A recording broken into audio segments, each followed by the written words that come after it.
Now coming up next, the second semi-final in the under 66 kilo category. Abehihumi of Japan faces An Baol of the Republic of Korea. It's Abe in the white judogi and in blue, and the referee in the middle for this one is Yevgeny Rakhlin of Russia. Neil. Yeah, wow, well, this is going to be a cracker, because I was talking to a few people just prior to this, just saying what a great match it's going to be, and the Koreans really looking forward to it. He knows that he's got a mountain to climb, of course. An Baol, though, is a former world champion himself. He's always there roundabout, isn't he, An Baol? Abehihumi, though, is obviously the favourite here, because he's the reigning world champion, and he really is on a different plane. But they're both of them brilliant judoka, and both capable of becoming the next world champion. The 2018 world champion, should I say. The possibility of sibling world champions is still on. Abehihumi, his sister Abe Uta, is already in the final, and she did that in absolute style. Just blasted her way through to the final. She'll be fighting Shishimi Ai, the current world champion, in that final. But now Abehihumi, An Baol, and Abe is in white. An Baol, party spoiler, do you think, if he puts out Abe and removes the possibility of that sibling double gold? Or well, it would be, wouldn't it? It would spoil the party. But do you think he's going to do that? Well, you know, I think that he really has great ability. I mean, you know, I thought he was going to be Olympic champion, you know, and in that final against the Italian, it just never happened for him. Olympic silver medalist, but well, this man here, that's Sodi Surikomigoshi and the Siatoshi and all the other little bits that he does. He's got an Ouchi as well. He's got quite a bit, actually. It's not just the Sodi that he does. Sodi Surikomigoshi is a technique that goes off the sleeves, for the people out there that don't know the techniques of judo, but massive shoulder throws. Abe is one of the masters at it, but so is An Changrim, because An Baol, sorry, An Baol is a Seoinage specialist. He does very low shoulder throws, left and right.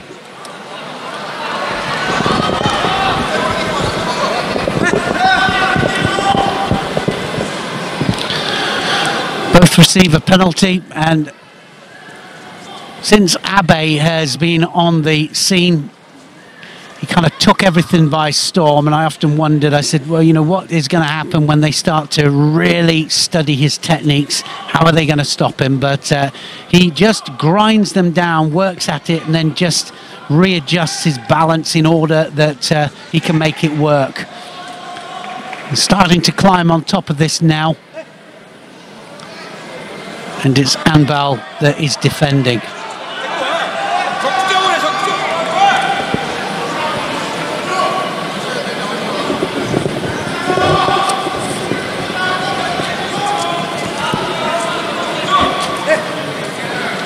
I think he caught his foot there.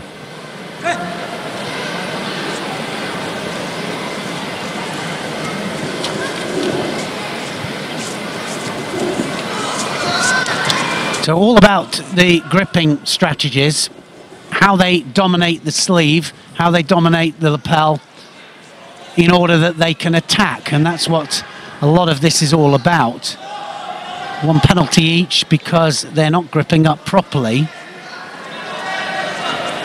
When I say they're not gripping up properly, they're not gripping up and then attacking and throwing from it. Easier said, you know, when we're here and when people look on, and there's the Sodi.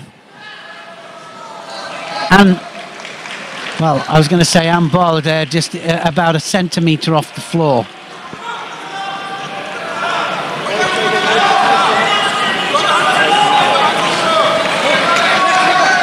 And picked up a second penalty there, Neil. Pressure now. Minute 20 odd left to go. Just makes things that little bit more difficult.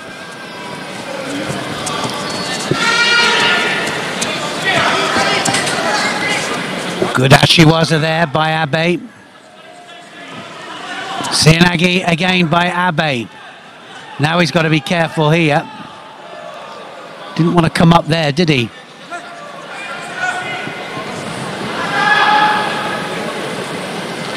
Always knew he was going to be a great fighter, Abe. I just, when I saw him as a junior coming through,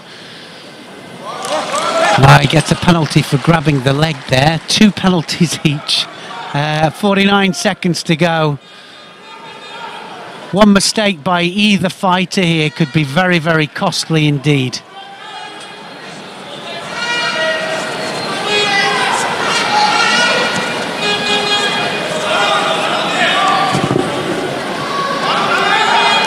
We've seen him beaten for the first time actually this year. Abe lost to, was it Gambold, I think, of Mongolia, or was it his teammate?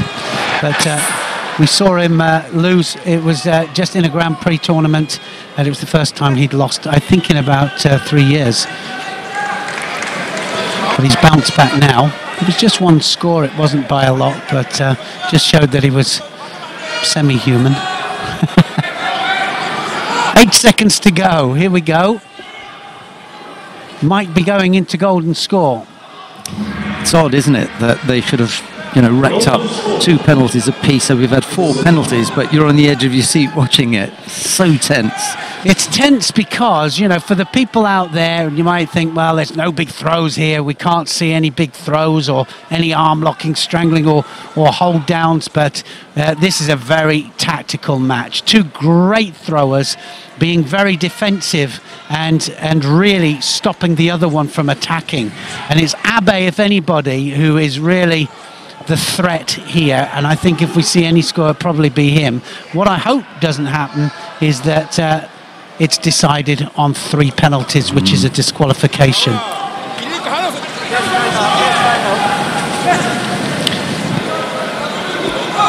Great condition. These are not even blowing, these guys. That's funny because I am. I know. Well, I am as well. And you know, I'm going through this whole match. My palms are sweating because I'm understanding, of course, the absolute tactics here and the importance of winning a match like this, you know, to go through to the final of the World Championships. And it really is a very delicate situation. Sometimes it hangs on a thread.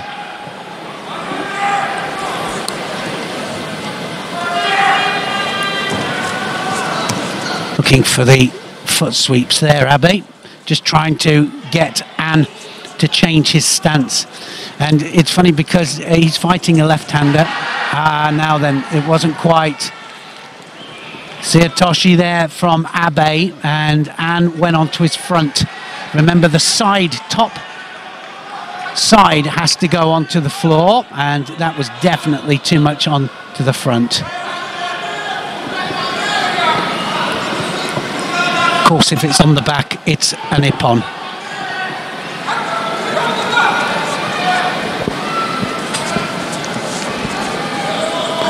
All medal matches after this one, starting with the bronze medal matches in the under 48 kilograms. Well, a little bit of tactics coming out here. I've never seen Abe do this before, other than go for ippon.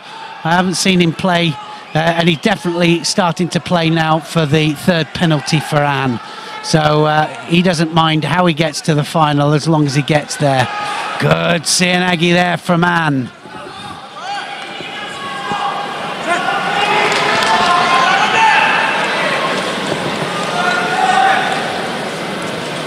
So 2 styles actually very similar,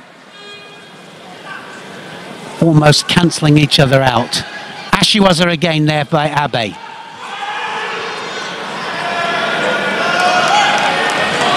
Just has a little look there at his coach. Also at the referees, hoping for a 3rd penalty for An. Let's hope that it is decided by a score.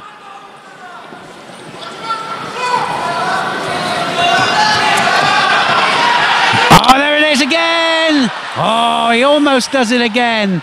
Right the way underneath there, Abe, and just manages to turn onto his front, and everybody there is going exactly like we are in the commentary box here.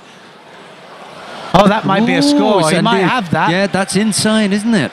Yeah. He might just have that. That might be the score that wins it.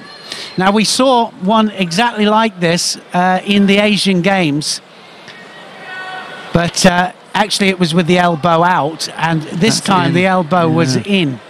So they might just give that to Abe. It might be a Wazari scored. For me, this is the absolute line, but you might find that they give it. Yeah. Wazari given then to Abe. Abe goes out, and this is the second time in this situation that I've seen absolutely on the line, and it goes in Abe's favour. He took a whack to the nose there on the way down. Now, for me, this is one where if the referee in the middle says no Wazari, I leave it. If he says Wazari, I also leave it. That's down to him, you know.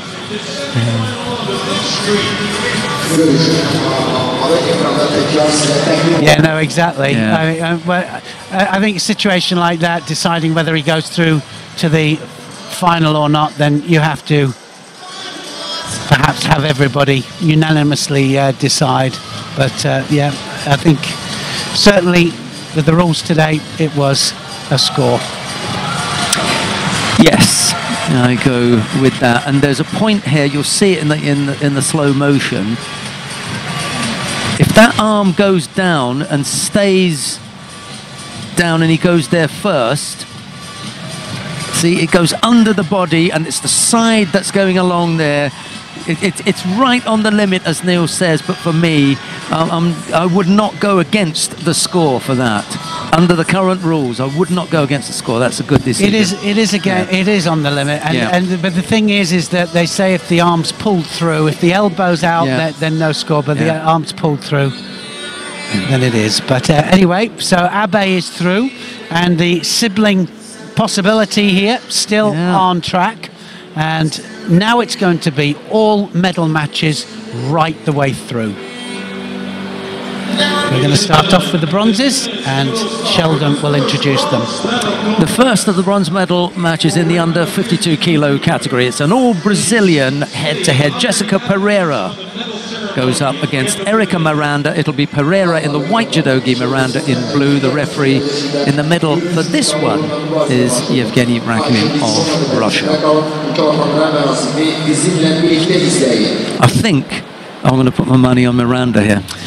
Well, yeah, it's funny, isn't it? Sometimes she comes out and she looks absolutely unbeatable, Erica Miranda, and then other times she comes out and I don't know whether it's because she has certain bogey people that she doesn't like fighting, but I think I'm with you there. Erica Miranda coming out in blue here from Brazil, and Jessica Pereira from Brazil, her opponent. So guaranteed a medal here.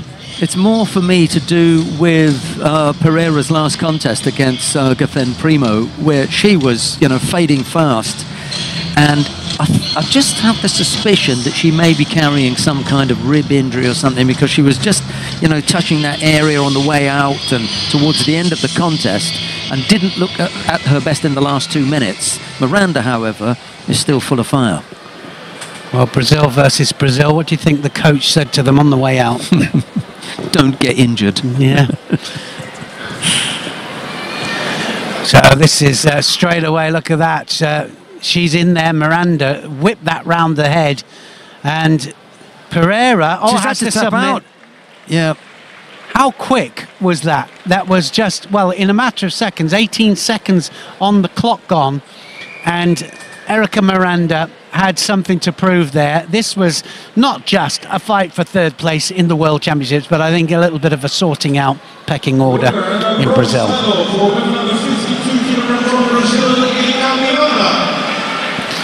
Wow.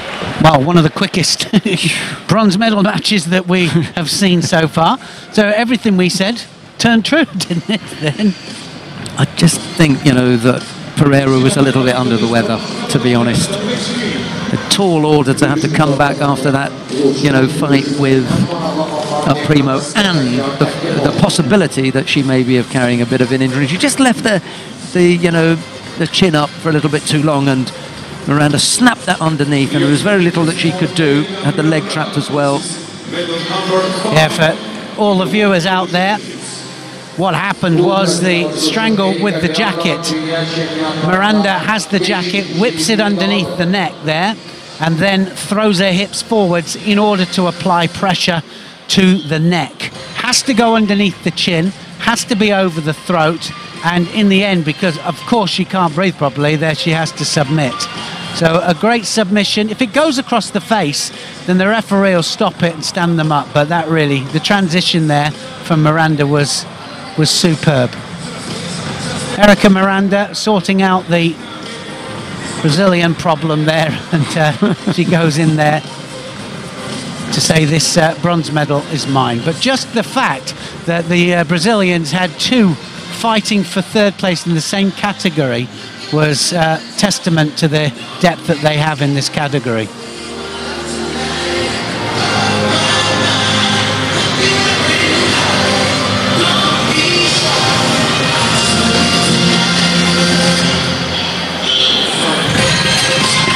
Well, the hug at the end almost says it all.